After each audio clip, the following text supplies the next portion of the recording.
CBN disburses 539.8 million naira to farmers in 3 months. COVID-19 impact, Edo, Rivers, Ondo, Katsina, and 17 others attract zero investment in 4 months. Plus, US-China to review trade deal, air other grievances on August 15. Business Express has returned, and on this edition we will be looking at latest happenings in the world of business to include the burning issue of borrowing. Remember, we are reaching you live from Abuja, the nation's capital, on the network service of the NTA. I am Benny Adams, your guide.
The Central Bank of Nigeria says it disbursed 539.8 million naira loans to farmers between January and March 2020.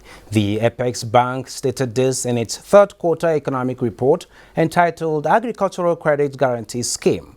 According to the report, a total of 539.8 million naira loans was guaranteed to 3,161 farmers under the Agricultural Credit Guarantee Scheme in the first quarter of 2020. This represents a decrease of 53.9% and 34.8% below the levels in the preceding quarter and the corresponding period of 2019. The report also indicates that food crops obtained the largest share of the total with 291.6 million naira guaranteed to 1,958 beneficiaries, followed by the livestock 115.2 million naira guaranteed to 430 beneficiaries.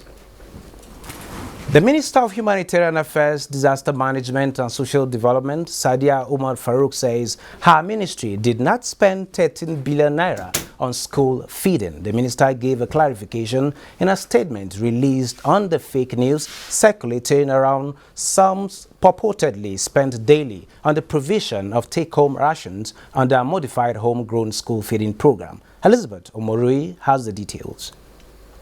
Released by the ministry, 124,589 households were impacted between May 14 and July 6, 2020 at 4,200 per take-home ration. The total figure for impacting 124,589 households is 523,273,800. The ministry says the federal government provided funding while states implemented. In recent times, the statement adds that there have been rumors and speculations around one of the key interventions, the homegrown school feeding program, which was modified and implemented in 3 states following a presidential directive. The provision of take-home rations under the modified homegrown school feeding program is not a sole initiative of the Federal Ministry of Humanitarian Affairs, Disaster Management and Social Development. The ministry, in obeying the presidential directive, went into consultations with state governments through the Nigeria Governors Forum, after which it was resolved that take-home rations remain the most viable option for feeding children during the lockdown. The statement adds that it was a joint resolution of the ministry and the state governments to give out take-home rations, and the stakeholders also resolved that the program would start with the FCT, Lagos and Ogun states as pilot cases. Each take-home ration is valued at 4,200. The figure was not arrived at without proper consultation and not invented. According to statistics by the MBS and CBN, a typical household in Nigeria has 5.6 to 6 members in its household, with 3 to 4 regarded as dependent. Based on the original design of the homegrown school feeding program, long before it was domiciled in the ministry, every child on the program receives a meal a day. The meal costs 70 naira per child. 20 school days per month means a child eats food worth 1,400 per month. In the FCT, 29,609 households were impacted. Lagos recorded 37,589, while Ogun State impacted 60,391 households, making a total of 124,589 households impacted between May 14 and July 6, 2020. On the issue of palliatives, the minister noted that she never said every Nigerian has received palliatives, but state governments in Nigeria received palliatives for onward distribution to the poorest of the poor in their states. In Abuja, Elizabeth Omori, NTA News. The Minister of Communication and Digital Economy, Dr. Issa Pantami, advocates for shift in focus from certificates to skills education for the actualization of Nigeria's digital economic drive. Pantami made the call at the graduation lecture of the National Defense College, Course 28, titled Digital Economy and National Development in Nigeria on Tuesday in Abuja. He said digital literacy and skills are pillars outlined for the development of the digital economy of Nigeria in line with the National Digital Economy Policy and Strategy. Emerging technologies come up with so many solutions to the security challenges of each and every nation, like big data analytics, artificial intelligence, robotic technology.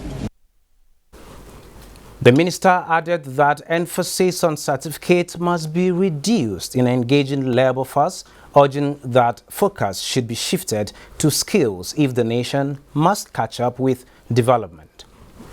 Oil prices fell for the first time in 4 days on Wednesday, pulling back from as much as 5 months high as mounting coronavirus cases worldwide and in the United States undercut market confidence in a pickup in fuel demand. Brent crude was down 16 cents at $44.27 a barrel, finishing 0.6% higher on Wednesday, the highest close since March 6, while West Texas Intermediate oil was down 17 cents at $41.53 a barrel. Senior U.S. and Chinese officials will review the implementation of their Phase 1 trade deal and likely air mutual grievances in an increasingly tense relationship on August 15 video conference. Reports say U.S. Trade Representative Robert Lighthizer and Chinese Vice Premier Liu He, the principal negotiators for the two countries, will participate in the meeting under the Phase 1 trade deal signed in January. China had pledged to boost purchases of U.S. goods by $200 million over 2017 levels, including agricultural and manufactured products, energy, and services. The Nigerian press and social media platforms have been trending about the terms of some loans the Nigerian government contracted with or about to be contracted with foreign counterparts. In our discussion, the conversation will not be limited to the burning issue alone, but will attempt to understand the entire gamut of borrowing for development. And to do just that, I have with me a financial analyst, Ni Akinsiju, who is here with me in the studio. You're welcome to Business Express. My pleasure. Thanks so much. And to join us later via telephone is an economist, Dr. Tefa Abraham. To start with, sir, it is a known fact that no country in the world is completely independent from borrowing, which is to say all countries borrow at one point or the other. The question for me here is, what do Nigeria borrow for? What do Nigeria borrow for? Principally, Nigeria suffers from what I call a historical and ongoing deficiency in infrastructure. And infrastructure is also divided, into two in my contemplation. You have what you call the brick and mortar infrastructure, and you also have the social infrastructure. Brick and mortar will talk to roads, bridges, and all, structures and all that. Social will talk to education, health, and all that. By whatever review or percentage application, our infrastructural ratio to our population is under 25%. And because of that, there are critical enunciation of the amount of investment we need to make every year, for us to be able to come at par. And coming at par would be to say we are 50%, ratio of 50% to the human capital, as it were. So Nigeria needs a minimum of $10 billion, $10 billion every year for the next 30 years. Every year? Every year. Is minimum. It starting from now, or this has been there all this while? It has been there. It's in fact the 30-year thing. I'm taking the lower band. The higher band is 100 billion, $3 trillion over the next 30 years. That is the gap we need to bridge, So for us, it is critical. Sorry to cut you. Before attempting to bridge this gap, this borrowing has been there. We had so much borrows at some point. We had debt forgiveness from the Paris and London clubs, and we needed to also borrow to bridge this gap. Can you take us through some of the impacts of this borrowing in time past, aside the ongoing projects in infrastructure that we're witnessing, the railway modernization, the roads, and all of that we're witnessing today? Let me first submit on the fact that even this discussion, the argument in the public space, as it were, we'll get to that. I just want to first give it a classification. Yeah. I say, one, it is political. Okay, it is political because no financial analyst, investment analyst, or economist will even raise this issue in the first instance, given our reality. Now, taking us back to where we are coming from, it is also political because if you review what we have borrowed for historically, starting especially in the 1980s, especially 1981, between 1982 and 1984, when our borrowings skyrocketed, which we now actually cleared the backlog in between 2005 and 2006, and principally we are talking of external borrowings then. That took care of like 40% of our debt profile.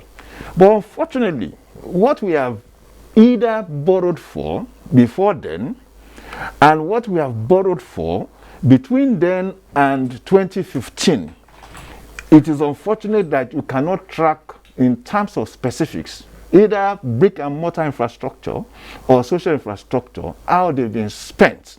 Now that talks to the confidence, that is shaking amongst Nigerians. How have we spent this money? So much that after we have cleared that London club's debt to the tune of 30 billion, you know, discounted for us as $12 billion.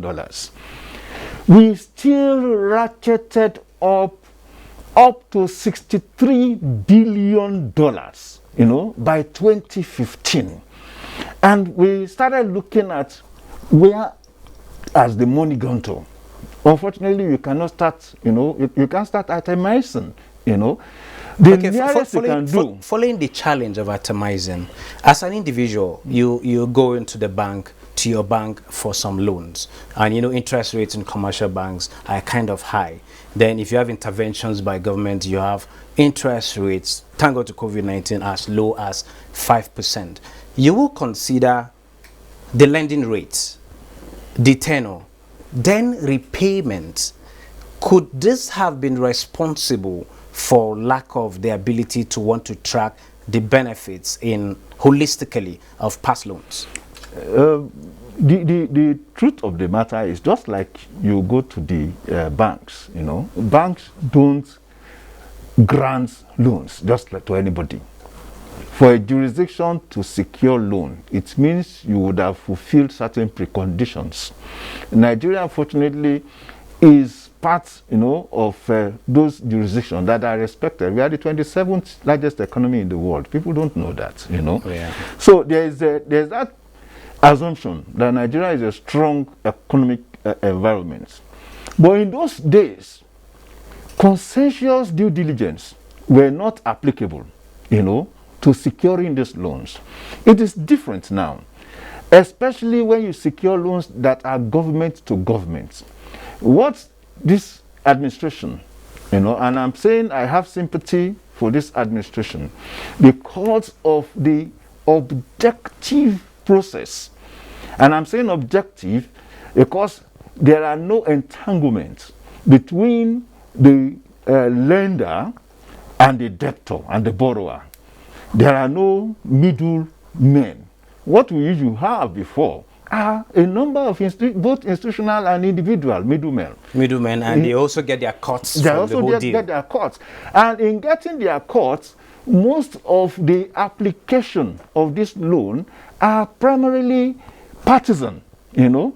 But what we have now are loans that come from either the states, and I'm talking of a jurisdiction, China, you know, Germany, Netherlands, and all that, or where it is a multilateral institution, the World Bank. Okay, those are some of the biggest, you know, lenders. Now, when you have such situation, in the case of, let me quickly explain how it happens between China and Nigeria. Yes, I was actually wanting to go into that. So China is offering, is it that we go to China more than the World Bank and IMF because we have low interest rates, you have longer tenure, yes, you have longer tenure, for and China, for China is bilateral. For World Bank is multilateral. And the cheapest possible loan you can get actually is from World Bank. It's at 1% and a minimum of 22 years tenure, you know. And China, it's bilateral to the extent that they use their Exim Bank. And what is an Exim Bank? Export-Import Bank. You use the lending jurisdiction, use the Exim Bank to encourage its own businesses, you know, to go and invest, to do business in another jurisdiction. They now use money, you know, in their own jurisdiction to fund that investment in that other jurisdiction. So in Exim Bank China, there will be a procurement process, very objective procurement process to say, you, this contractor in China, we are procuring you to go and build a road, a 10 kilometers road somewhere in Nigeria. We are going to fund it 85%. The Nigerian country, the Nigerian jurisdiction would balance us with 15% counterpart funding. So there is no middleman at all. The money is going directly to that company. It's not even coming to our own central bank, you know. And in terms of interest rate, it is just 2.8% with 7 years moratorium. That's what people are saying. When you say moratorium, it means you are not servicing You are not repaying. You are not doing for anything. the initial 7 7 years. After the 7 years, you begin to talk about 7 years. servicing Now, and all then of that. after that 7 years, you now have 20 years tenure. That is when you start servicing, and of course you start repaying the principal. Now some people are saying we can fail, or we may refuse to pay back this kind of loan. My own conclusion is that it is irresponsible. Mr. Ni Akisiju, we still have a whole lot to discuss. I think we are going to spill over to our next edition tomorrow to discuss this in details. We need to talk about debt to GDP ratio, the benefits of this project when they get to be concluded at the end of the day. And Dr. Tefa was supposed to join us to give us the economic angle of it. But for want of time, we're going to spill it over till next week. Thanks for joining us on Business Express. Always. Thank God, it's always a pleasure. It's a pleasure. Thanks so much. Well, we take a break. After that, Business Express continues.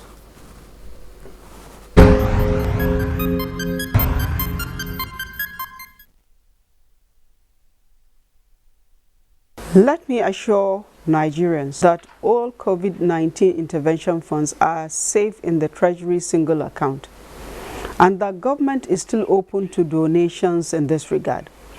Government has opened special accounts with 5 commercial banks which are directly linked to the Treasury single account. Donated funds are safe in the Central Bank of Nigeria. For verifiable information about the funds and other financial obligations of the federal government, please contact us directly at the Federal Ministry of Finance, Budget and National Planning. The account details for the donations are as follows.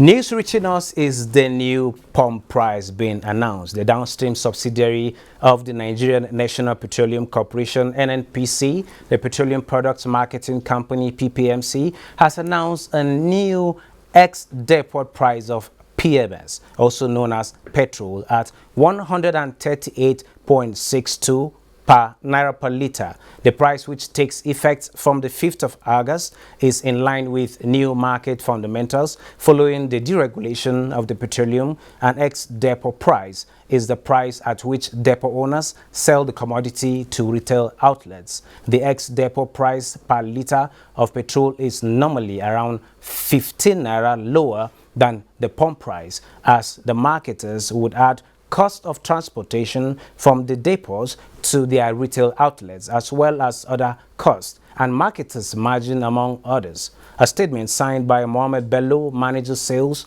the PPMC, disclosed that the new price would take effect from August 5th, 2020. And now to the capital markets. Talking stocks, the equities market sustained its gain to close on a positive note in a midweek trade this Wednesday. The NSE All-Share Index gained 0.16% to close at 24,882.04, while market capitalization stood at 12,979 trillion naira, just a little below the 13 trillion naira mark. Investors engaged 383 million shares valued at 3,892 billion naira in 3,860 deals. UACN, FBNH, and Access recorded the highest volume of shares, while Mobile, CAP, and Stanbic were the highest price gainers. The losers list was topped by Zenith Bank, Etana, and May Baker. This is where we end this episode of the program. Don't forget, you can access this and all previous episodes on YouTube. You can also communicate with us on Twitter, and the handle is at NTA News Now. The hashtag is BizX. We value your feedback. Do join us again tomorrow for another package. As we continue the fight against COVID-19, remember to follow the set down guidelines. I am Benny Adams saying, stay safe out there.